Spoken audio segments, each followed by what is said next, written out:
जंगल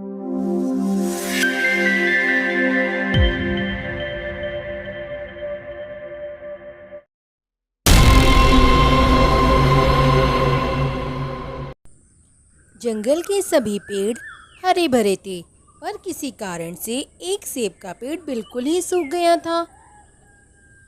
कुछ बुरे पक्षी उसकी देखभाल करने की बजाय उसकी लकड़ियां काट रहे थे।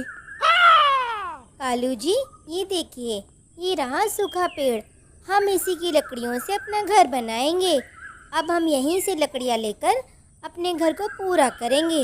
अरे, ये क्या कह रहे हो आप लोग? मैं अभी बूढ़ा नहीं हुआ हूँ। मेरी जड़ों में रोग लग गया है। अगर आप मेरी जड़ों में कीटनाशक दवाई डाल देंगे तो मैं फिर से हरा भरा हो जाऊंगा। कालू जी, इसकी कोई बात मत सुनना। ये हमसे झूठ बोल रहा है ताकि हम इसकी लकड़ियां न काटें और इसकी सेवा में लग जाएं। ऐसा मत कहो, मैं एक सेब का पेड़ हूँ। याद करो, तुम दोनों ने भी कभी मेरे मीठे मीठे सेब खाए होंगे। चुप, एकदम चुप। तेरी हालत देखकर तो नहीं लगता कि तूने कभी हमें सेब खिलाए होंगे। कालू कौआ बोला। मक्कार पेड़, अब तो हम तेरी ही लकड़ी तोड़ेंगे।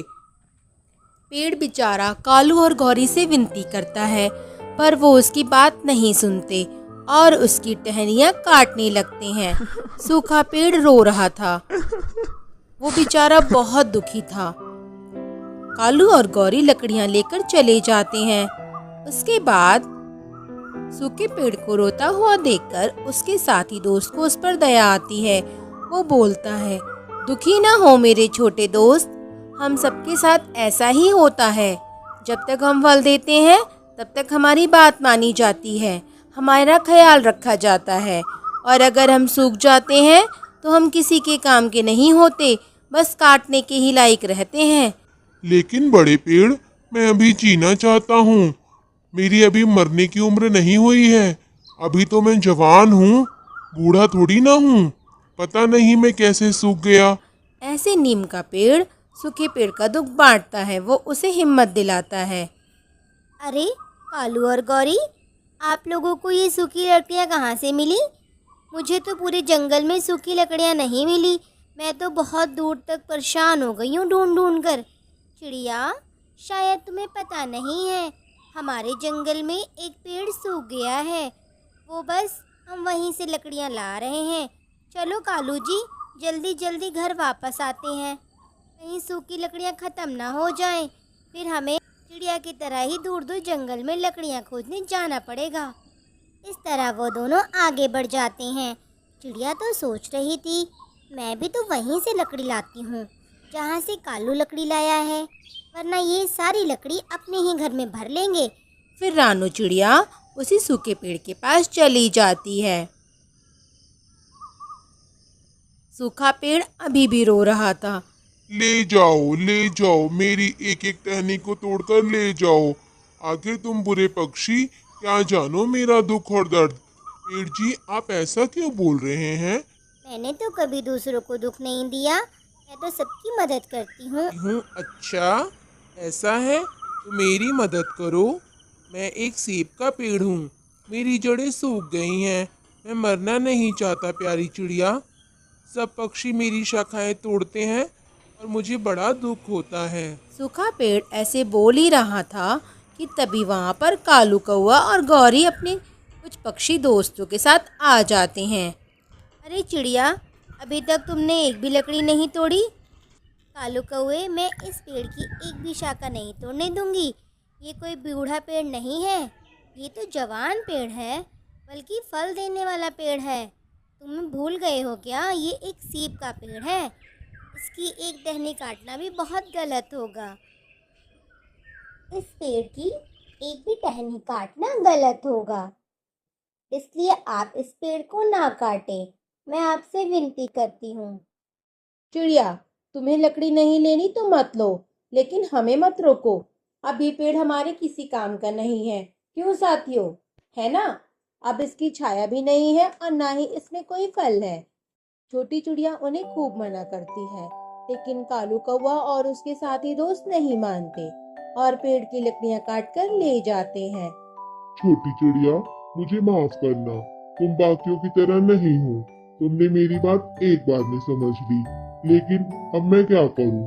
मैं बहुत जल्द नष्ट हो जाऊंगा। ये बुरे कौवे मुझे नहीं छोड़ेंगे। पेड़ जी, आप चिंता न करिए, मैं आपको कुछ नहीं होने दूंगी। कोई ना कोई उपाय जरूर निकाल लूंगी।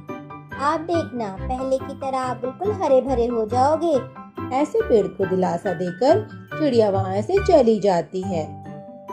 वो काफी देर यहाँ वहाँ देखने के बाद एक पेड़ की डाल पर बैठ जाती है। नीचे एक किसान और उसकी पत्नी काम कर रहे थे। अरे, मैं बिल्कुल सही जगह पर आई हूँ। किसान को कोई न कोई उपाय पता होगा जिससे सूखे पेड़ को फिर से हरा भरा किया जा सके। फिर चिड़िया किसान के खेत में जाती है और उनसे पूछती है, किसान भाई, क्या आप मेरी मदद करेंगे? एक पेड़ है जो बिल्कुल सूख गया है, उसकी जड़ों में रोग लग गया है। उसे ठीक करने के लिए कोई दवा दे दीजिए। किसान की पत्नी बोली, अजी सुनिए, वो कटोरे में कीटनाशक की दवा रखी है, आप वो इस छोटी चिड़िया को दे दें। फिर किसान अंदर जाकर वो दवा लेकर आता है और चिड़िया को दे देता है। लो छोटी चिड़िया, यह दवा पेड़ की जड़ों में छिड़क दो, फिर देखना आपका पेड़ बहुत जल्दी हरा हो जाएगा। चिड़िया दवा को लेकर पेड़ के पास जाती है और उसकी जड़ों में दवा का छिड़काव कर देती है। वो लगातार 2-3 दिन ऐसा करती है। पेड़ पर नई पत्तियां फूट जाती हैं। बहुत ही जल्द सूखा पेड़ हरा भरा हो जाता है और वो खुशी से नाचने लगता है। छोटे पेड़, आपको बहुत बहुत बधाई हो, आप फिर से हरे भरे हो गए।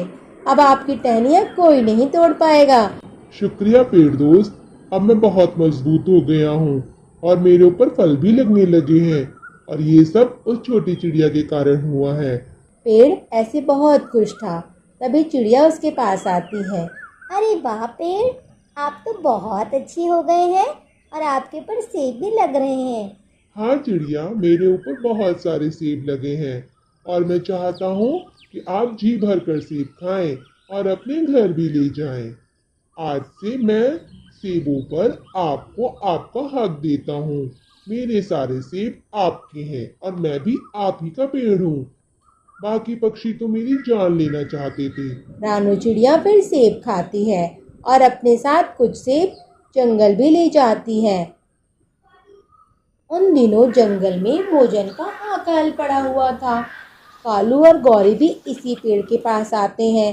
चलो गौरी, कम से कम ये सेब तो मिले, वरना आज तो मैं भूखा ही मर जाता। हाँ जल्दी करो, मुझे भी सेब खाने हैं। आप मेरे लिए भी तोड़ दो, मुझे भी बहुत भूख लगी है। खबरदार, जो तुमने मेरे फलों को छुआ, याद करो वो दिन जब मैं सूखा था। तुमने मेरी लकड़ियां तोड़ी थी और काट काट कर अपने घर ले जा रहे थे। क्या तुम वही सूखे पेड़ हो? हाँ हाँ, मैं वही पेड़ हूँ। अब तुम दोनों चले जाओ यहाँ से, मैं अपने फल तुम्हें नहीं खाने दूंगा। ऐसे पेड़ ने उन दोनों को वहाँ से भगा दिया। कालू और गौरी तो भूखे पेट ही वहाँ से लौट आए, क्योंकि उन्होंने पेड़ की कोई बात नहीं मानी थी। इसलिए उन्हें पेड़ से एक भी सेब नहीं मिल पाया। फिर पेड़ छोटी चिड़िया को धन्यवाद देता है। आपका बहुत बहुत धन्यवाद छोटी चिड़िया, आपकी वजह से मुझे नया जीवन मिला है।